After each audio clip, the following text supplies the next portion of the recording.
Hello everyone. இன்னைக்கு cooking சீரீஸ்ல ஒரு ஹெல்தி பிரேக்ஃபாஸ்ட் ரெசிபி பார்க்க போறோம். என்னன்னாக்கா வெஜிடபிள் ஆம்லெட். இதனோட ப்ரிப்பரேஷன் டைம் வேணா ஒரு 3 minutes எடுக்கலாம், பட் குக்கிங் டைம் பார்த்தீங்கன்னா ஜஸ்ட் 2 minutes தான். ஸோ ஆல் டுகெதர் ஒரு 5 minutesல ஒரு ஹெல்தியான பிரேக்ஃபாஸ்ட் சாப்பிட்டுடலாம். நம்ம வாங்க பார்ப்போம்.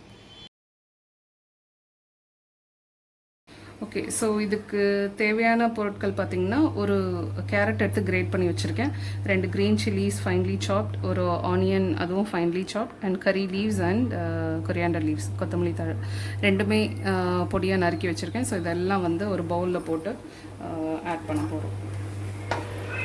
கேரட் தான் போடணும்னு இல்லை, உங்களுக்கு எந்த வெஜிடபிள் பிடிக்குமோ அதை நீங்கள் போட்டுக்கலாம். ரேடிஷ், பீன்ஸ், கேப்சிகம், பீட்ரூட், இந்த மாதிரி உங்களுக்கு எந்த வெஜிடபிள் பிடிக்குமோ அதை போட்டுக்கலாம்.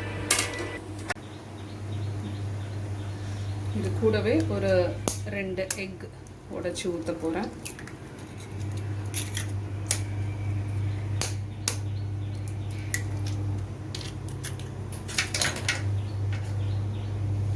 அண்ட் கொஞ்சம் ஒரு டீஸ்பூன், லெஸ் தேன் டீஸ்பூன் அளவுக்கு pepper powder,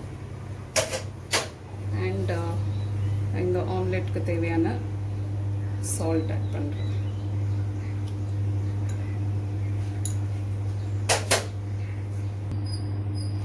that's it. So இதெல்லாம் மிக்ஸ் பண்ணிவிட்டு நம்ம வந்து ஆம்லெட்டாக பண்ணி சாப்பிட போகிறோம். ஸோ இது அப்படியே சாப்பிட்லாமே, இது என்ன பெரிய ரெசிபி அப்படின்னு கேட்காதீங்க. பிகாஸ் உங்களுக்கு 2 முட்டையை அவிச்சு கொடுத்து ஒரு கேரட்டை காலையில் கொடுத்து சாப்பிட்டு போனாக்கா ஒரு மாதிரி கடுப்பாக இருக்கும் அதில் மென்று சாப்பிட்றதுக்கு, and it will be like so boring also. So இந்த மாதிரி நீங்கள் ஆம்லெட்டாக பண்ணி சாப்பிடும்போது இன்ட்ரெஸ்டிங்காக இருக்கும் சாப்பிட. அதுவும் இல்லாமல் எக் வந்து இட் பிளெண்ட்ஸ் வித் எவ்ரிதிங். அது தோசைனாலும் சரி, நூடுல்ஸ்னாலும் சரி, ஃப்ரைட் ரைஸ்னாலும் சரி, ஸோ அது எல்லாத்தோடையும் நல்லா பிளெண்ட் ஆகிடும். ஸோ இந்த மாதிரி சாப்பிடும்போது டேஸ்டியாகவும் இருக்கும், ஹெல்த்தியாகவும் இருக்கும். ட்ரை பண்ணி பாருங்கள். இப்போ நான் உங்களுக்கு இது ஆம்லெட் போட்டு காமிக்கிறேன். இப்போ தோசைக்கல் காஞ்சிருச்சு. இனிமேல் இப்போ நம்ம ஆம்லெட் போட்டு சாப்பிட போகிறோம்.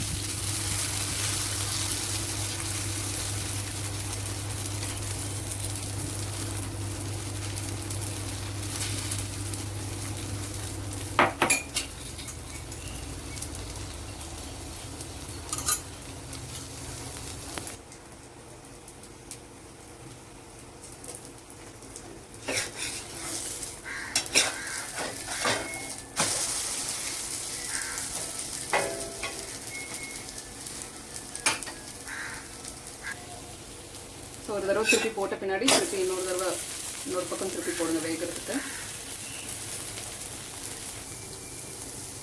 அவ்வளோதான், ஆம்லெட் ரெடி ஆயாச்சு. சர்வ் பண்ணுறதுக்கு ரெடி.